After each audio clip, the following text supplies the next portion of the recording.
Whether you've been playing the Ashlands since its release or planning on diving in for the first time, one thing you can expect is death. This biome is Valheim's most dangerous yet, but fortunately, I have 20 strategies for you to increase your chance of surviving, including how to safely mine the valuable Flametal columns. But first, how can we get to this biome safely?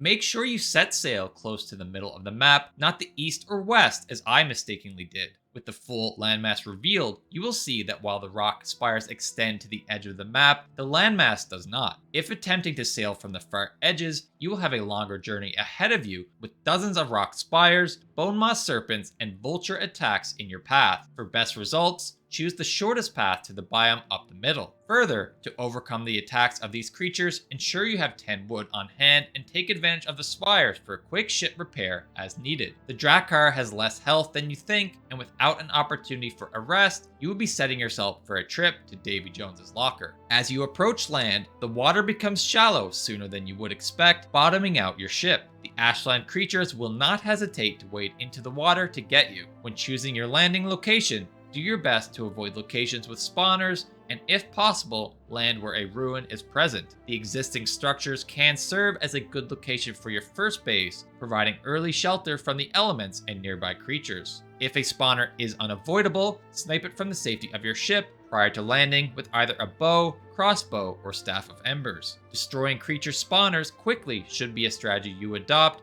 as you begin your adventure inland a little later. We will talk further about my recommendations for weapons and combat strategies for exploring the Ashen Wasteland shortly. Like the Twitcher spawners, you will want to avoid getting too close to the lava blobs. When close to them, they will explode, dealing tons of blunt and fire damage. Your safest bet is to shoot them from a distance with a bow or staff, but my preferred strategy is to bait them to explode and leverage the iframes from your dodge to avoid the damage, saving yourself the iter or arrow. To secure safety of your first base, you will want the following materials with you on your first trip to the biome: 4 stone, 2 iron, and 10 wood for the crafting of a stone cutter, 10 Grey Dwarf eyes, 20 fine wood, 2 surtling cores for a connecting portal to your main base, and 5 iron, 5 copper, and 1 shield core for the crafting of a shield generator and some bone fragments for fuel. With your base location found, set down your shield generator, providing a bubble of protection from the elements. From there, lay down your portal and reinforce your ruined home with any stone or grousted walls should you desire. The stone cutter will also be needed for the crafting of a stone portal as you find molten cores, which will enable your portaling of Flametal we will gather later in the video. Before moving on to the next tip, it's worth mentioning that it may be worthwhile to establish a portal on one of the rock spires near the shore prior to attempting your first landfall. In my experience, the first landing is one of the most challenging parts of this biome, and having a portal to quickly return to your body in the event of a poor docking will help prevent unfortunate death loops. As you turn your attention towards exploring the biome, you will want to be familiar with the creature's strengths and weaknesses,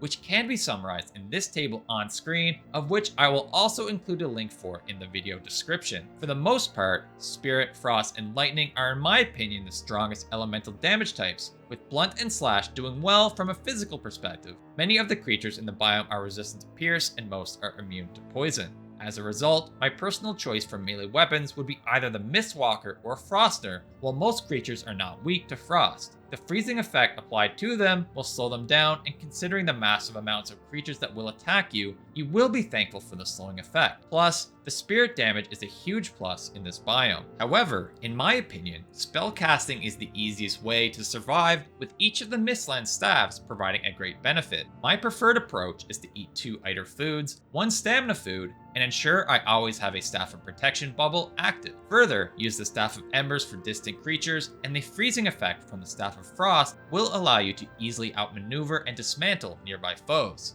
In the Ashlands, both your stamina and Forsaken power will be valuable resources you need to manage. The best of these powers has got to be Bonemass. Whether encountering a starred charred warrior, Morgan, or even a fallen Valkyrie, in combination with a large cluster of mobs, popping this power will surely save your life. Secondly, save your stamina by walking rather than running. Running uses your valuable stamina quickly. You will regret not having it when snuck up upon by an enemy. When out of combat, walk, do not run. The Ashlands offers many types of unique terrain you can use to your advantage, like the large wide rocks. Climb up on these to give yourself a break from the onslaught of enemies. While the Ashlands creatures have been designed to climb these rocks, they will be forced to path in single file around the outer edge, allowing you to fight them one at a time, or tackle them from range. While not terrain specifically, you will occasionally come across structures filled with Dvergr. When swarmed by enemies, flee to one of their structures for support. However, be careful not to hit them or their structures, as they will quickly turn on you.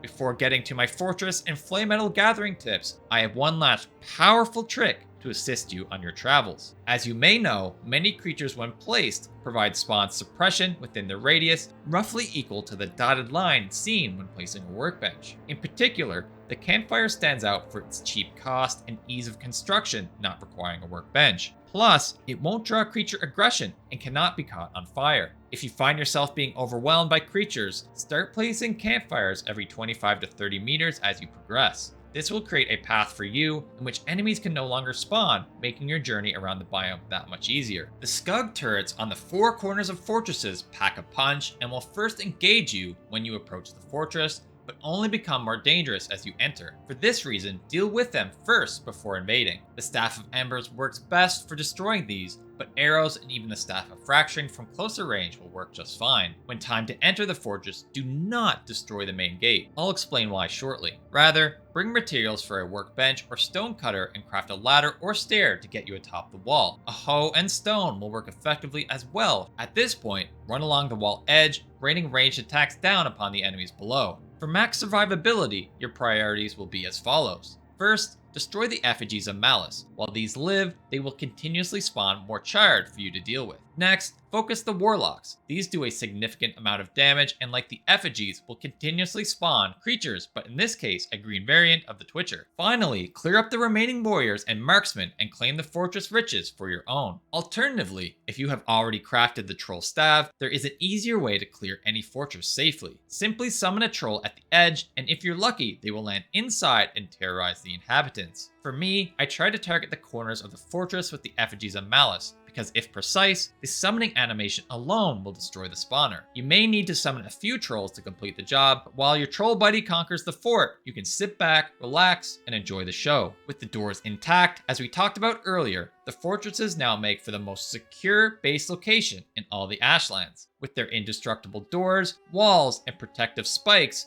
nothing can enter the fortress aside from the airborne Fallen Valkyrie. Inside, lay down a shield generator, stone portal, and from that point on, you have a sturdy foothold of which to begin our dangerous Flametal grind. Mining the Flametal columns is a super dangerous endeavor, killing me and my friends dozens of times. Fortunately, through my pain, I have discovered 5 tips to share with you and save you from the painful deaths I and my friends endured. And speaking of friends, we have a dedicated server over on DatHost that we use to explore the Ashlands. And you too can use DatHost and get 30% off your first month using my link in the description. The first tip is to craft an abundance of basalt bombs. These will allow you to raise platforms above the lava for a short period, allowing you to navigate safely. Second, lay down a shield generator as close to the base of the columns as you can. As you may have noticed, fireballs erupt from the lava, and if they hit you while on a basalt platform, will boop you into the flame. The shield generator prevents this from happening inside its radius. Third, either kill all nearby creatures as best you can, or alternatively, leverage the campfire strategy we discussed earlier to prevent the spawn of creatures in the nearby vicinity. The reason we do this is that using your tools like the pickaxe makes a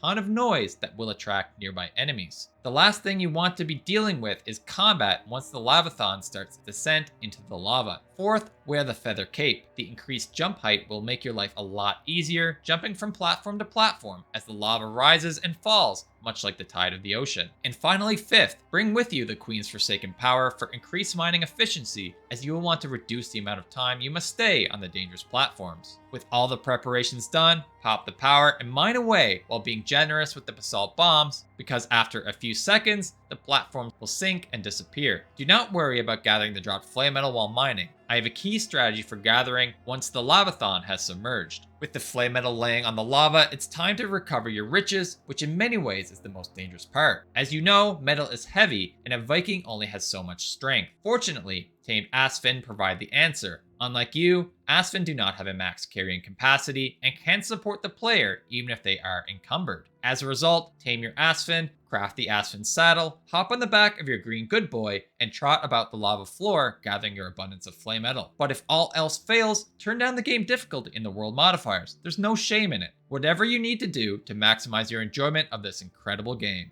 And if that was not enough, I have the perfect video for you with even more survival tips that you can use in any biome right here.